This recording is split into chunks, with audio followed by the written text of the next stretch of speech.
É no cemitério que os homens se calam e as verdades, enfim, falam.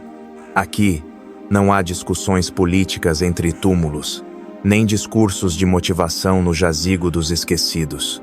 Apenas a terra úmida, as datas interrompidas, as flores secas e o vento que sopra como um sussurro que ninguém ousa responder. Vim aqui sem pressa, sem velório marcado, sem cruz nas costas. Vim porque às vezes é preciso caminhar entre os mortos para, paradoxalmente, lembrar o que é estar vivo.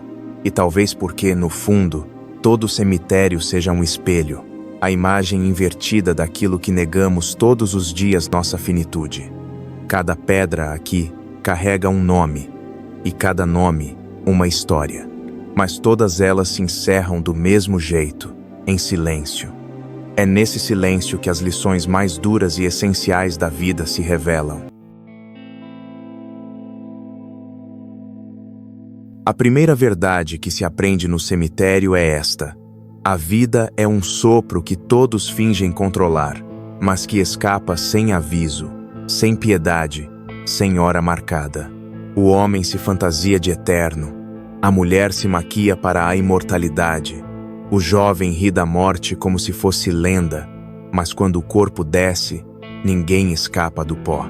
O cemitério nos lembra aquilo que a cidade tenta esconder.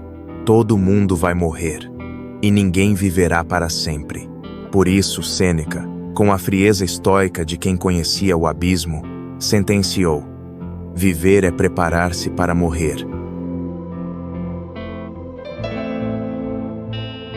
A segunda verdade aparece quando lemos os epitáfios, tantos títulos, cargos, louvores, homenagens, e tudo isso jaz coberto de folhas e terra. No fim, o que fizemos para aparecer não vale nada. Só o que fizemos por amor permanecerá. A glória se dissipa com o tempo. Não por acaso o poeta inspiradamente versejou: toda a glória do mundo cabe num grão de areia. Uma sentença de Fernando Pessoa que vale mais que qualquer biografia ou monumento.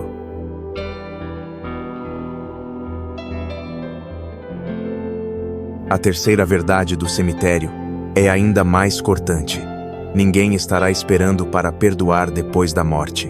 Há quem diga: um dia eu resolvo isso. Quando tiver tempo, eu procuro fulano. Um dia eu vou dizer tudo que guardei. Pois bem, o cemitério está cheio de gente que esperou esse dia, mas ele não veio, porque a morte não esperou.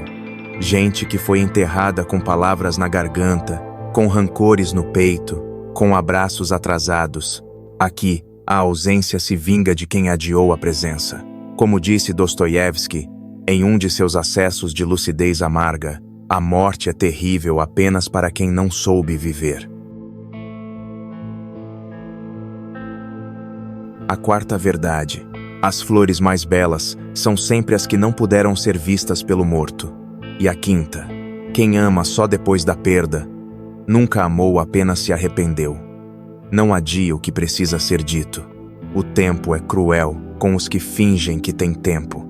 Victor Hugo, mestre do luto e da beleza, dizia com precisão: os vivos fecham os olhos, os mortos, não.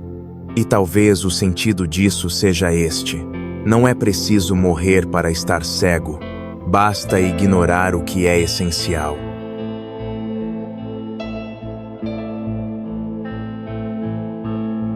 A sexta verdade que se aprende entre covas é que a morte não é a inimiga da vida, é sua guardiã.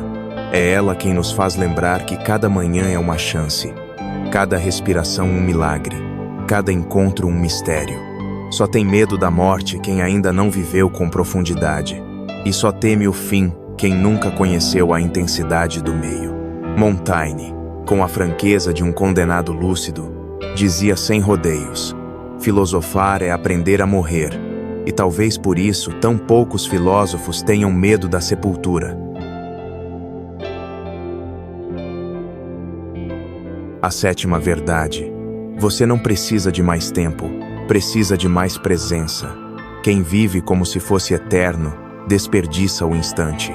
Por outro lado, quem vive como quem vai morrer, encontra sentido até no silêncio.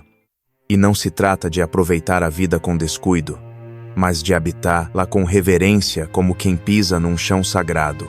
Como alertava William Penn, com uma clareza impactante: o tempo é o que mais desejamos, mas o que pior usamos.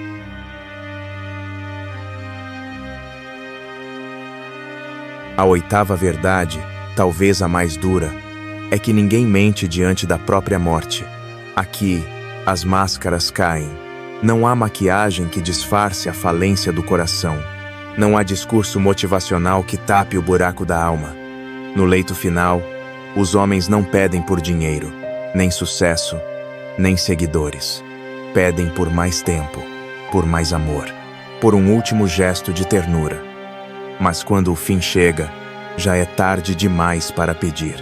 Como disse Cioran, entre suspiros nihilistas, a morte revela o que a vida quis esconder.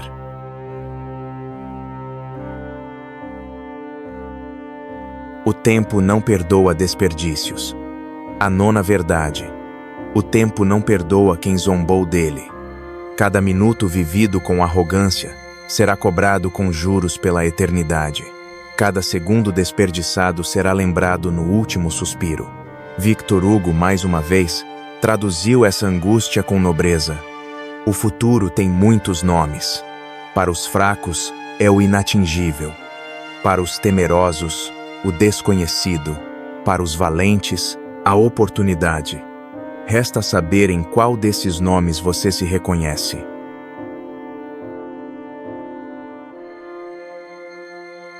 A 10ª verdade é quase um sussurro entre os túmulos. Os mortos não querem que você os imite, querem que você os supere. Não repita os erros dos que já se foram. Não viva uma vida que não seja sua. Não espere a cova para entender que o tempo é curto e o amor é urgente. Levante-se. Vá até aquele com quem você brigou. Ligue para quem você deixou de lado. Peça perdão. Abrace. Chore. Ria. Escreva o que precisa ser dito. Faça as pazes com o invisível, com Deus, com sua alma, com a memória dos que já não voltam. Porque no fim, o cemitério só ensina a quem está disposto a escutar. E como dizia Mário Quintana, com simplicidade cortante, nada é mais urgente do que viver antes que seja tarde. Depois disso, você estará pronto para fazer as malas para o definitivo.